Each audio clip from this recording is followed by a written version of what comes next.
Okay, so what is a heart? A heart is something that pumps blood and oxygen in order for us and other organisms with hearts to breathe. Without breathing, we die. There's different chambers for different organisms. With the two, there's fish. The three is amphibians and reptiles, most of them anyway, and four chambers, mammals and birds. So what I'll be talking about is the function of the heart, how the oxygen runs in the system, and whether the organisms are endo or ectothermic, and why it's important. The two-chamber heart is pretty simple. It's common in fish or just any animals with gills. They have a ventricle and an atrium, making the blood flow and oxygen a single circulation within their heart.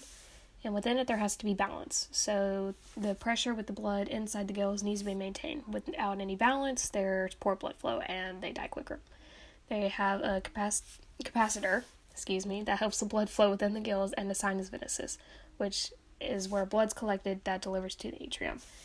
And with these two-chambered heart organisms, they are ectotherms. So they have to rely on sunlight or any sort of heated surface within the water in order to stay warm. With the three-chambered heart, it's a little bit more complex. So there's one ventricle and two atria, and it's more common in amphibians and reptiles, most of them anyway. With the blood, it travels from the ventricle to the lungs and the skin, and we'll get to the skin here in a second with how it works with the blood and oxygen. So there's two rounds within the circulation, so it's a double circulation. The blood in the first round has deoxygenized blood mixed with oxygenized blood before it gets pumped out of the heart.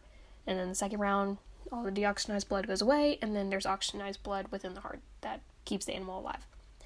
For the oxygen in the skin, it's absorbed from the atmosphere, since the skin on reptiles and amphibians is moist.